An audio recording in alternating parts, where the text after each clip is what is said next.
Welcome to the stage, Mr. Josh Bunting!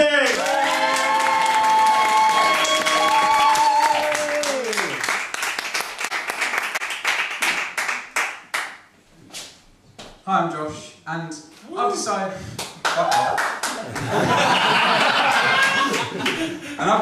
that I wish I was Alan Rickman, the actor that plays Severus Snape in the Harry Potter films. Not just because I quite like to ride a broomstick, not even because I quite like to hang out with Emma Watson, not even because I've decided that I wish I was a wizard even more than Nick Clegg quite clearly wishes he was dead. In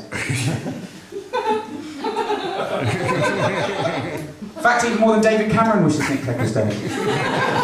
Which you can tell he quite clearly does from that little smile he gives him. That's not a, oh how nice to see you Nick, kind of smile. That's a, I hope your liver turns into a fox and eats your kidneys Nick, kind of smile.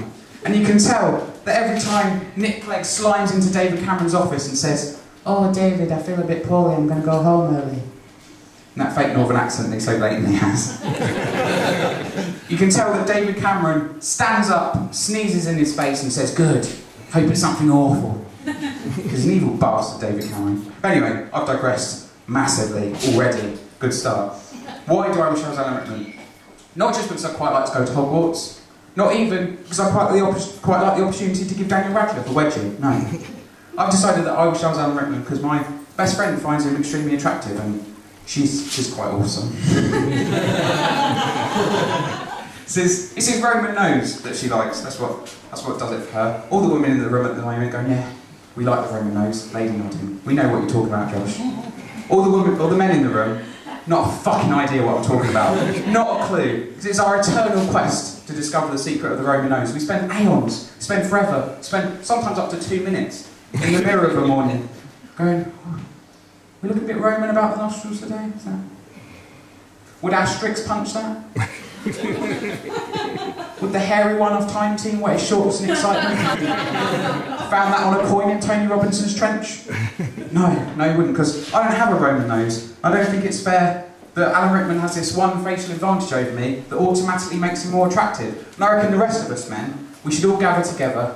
We should take over the editorship of Heat magazine for a week or so, make loads of shit up that women are supposed to find attractive. Like, don't give a toss about him and his Roman nose.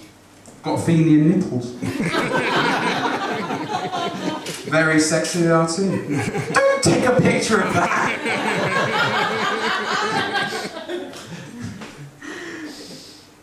I hate you. Literally. Where was I? I was rubbing my nipples.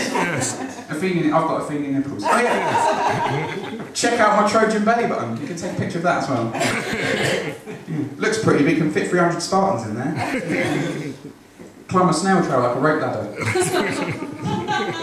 So yeah, I like this girl quite a lot, and when you like someone like that, you tend to think up all these madcap schemes that end up with the two of you getting together, like, I invited her to my university summer ball. No idea why. I'm shit at dancing, it'd have been a disaster. She'd been like, oh, should we dance now, Josh? I've had to have said no. I was hoping we'd hang around by the chocolate fountain for most of this, actually. Where I could stuff you full of fondue marshmallows until you were too bloated to dance. Should we dance now, Josh? Shh. Have another strawberry. It's Josh Bunting's hot date top tip for you there, ladies and gents. Give your partner indigestion. There's nothing sexier than a stomach cramp.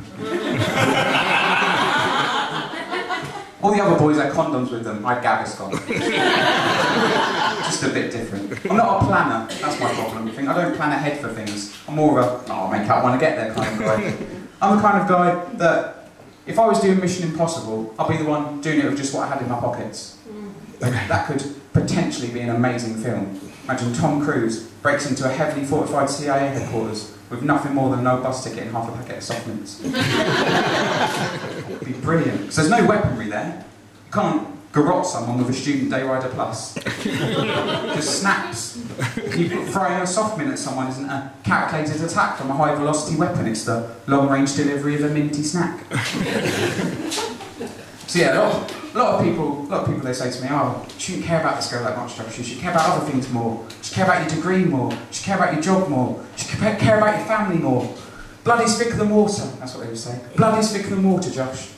Well yeah, it is, but in my experience, the thickness of a liquid doesn't really correspond to its value in any meaningful way. I'm pretty sure that champagne's a bit runnier than, say, blancmange. But you don't pay £500 for a vintage panna cotta. Unless you're an idiot. And the other thing, because I miss her quite a lot, because I haven't seen her for a while, we've both been at uni. And my friends tried to reassure me, they say, oh, absence makes the heart grow fonder. Absence makes the heart grow fonder. Which I think is probably just their way of saying I look better from a distance. Just catch your best side there, Josh. Just over the brow of that. Slightly beyond visual range. So yeah, I've been feeling pretty lovesick over the whole thing actually, which is pathetic. And oh fuck off. It's a pantomime. Really? If an old man in a dress appears behind me, it's not Widow Twanky, he's a rapist. So give me a warning if there is one. Don't shout, he's behind you. That'd be grossly inappropriate. Anyway, where was I? Lovesick, yeah, that's right. Fuck you. I've completely forgotten. So You're a bit lovesick. Bit lovesick. Look at your hand. Oh, yeah. I haven't actually looked at it yet. For the first time ever, so I can never remember anything. Anyway, so I've been feeling pretty lovesick about that lately. That's awful, isn't it? I'll just carry on chatting until I actually think about it. Talk amongst yourselves. Flawlessly professional. all I've written is lovesick, which is the only thing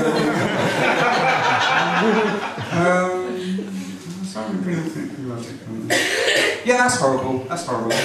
You feel awful. You don't want to eat. I found it. Fine. You don't want to eat. You don't want to get out of bed yet. You can't sleep. On the upside, it does make me more likely to accept computer software updates. No idea why. Just does. And almost as if I'm trying to download a firewall to protect myself from heartbreak or something sappy and horrible like that. But think about it. That would be pretty handy. You know, I wish my ex-girlfriend had been sent straight to the recycle bin. In a folder marked fucking a trolley boy.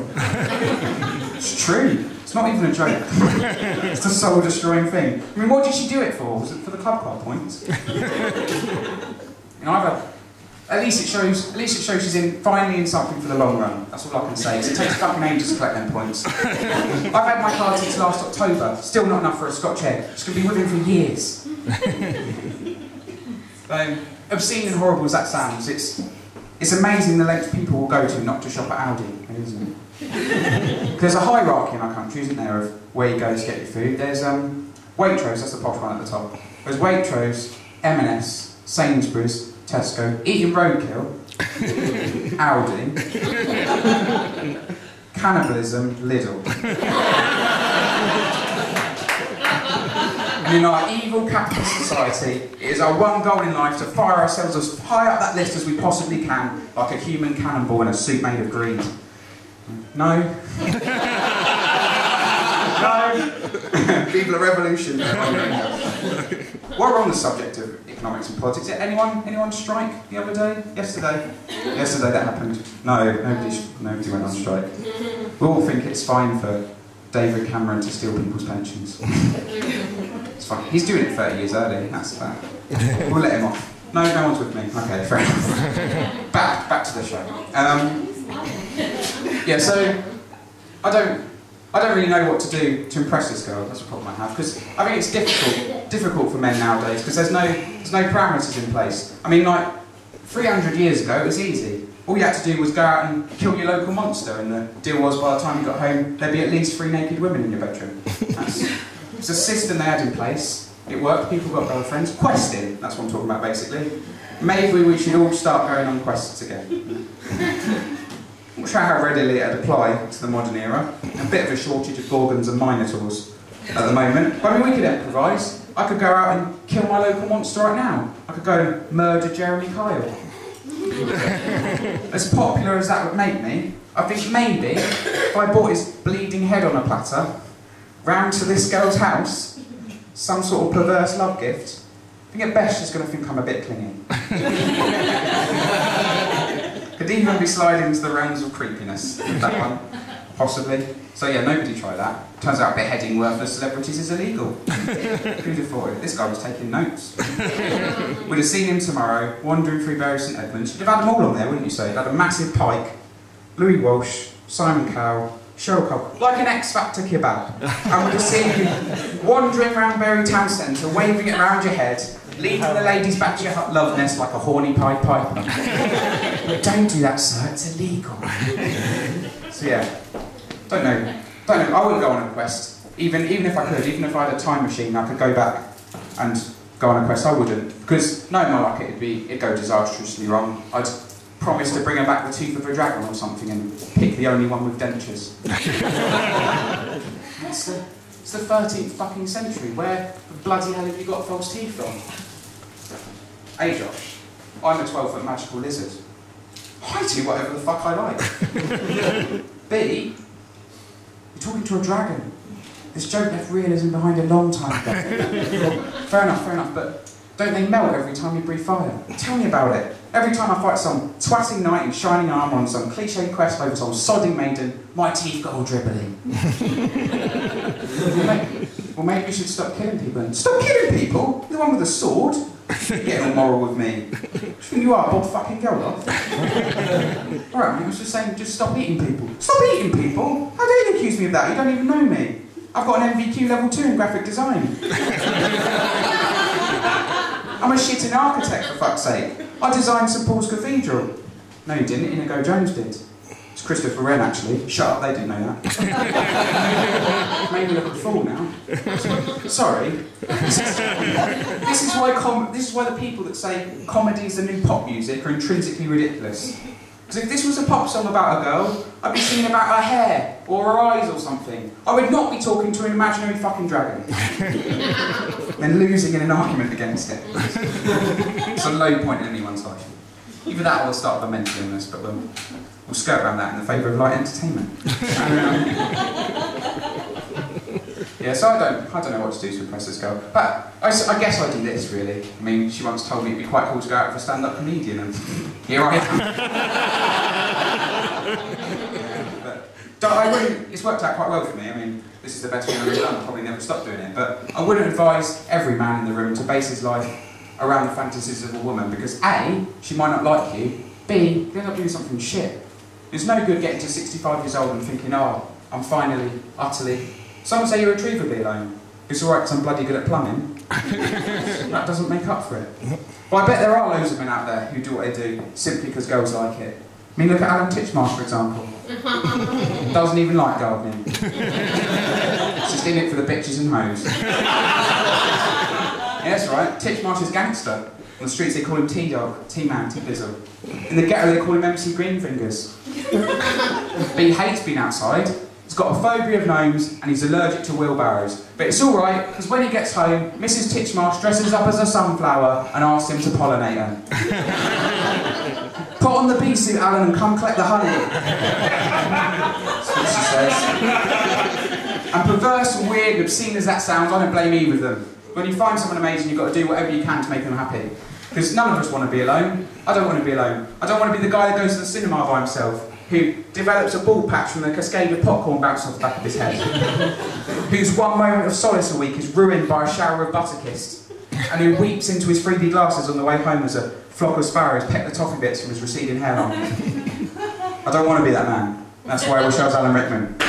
Thank you, you've been lovely.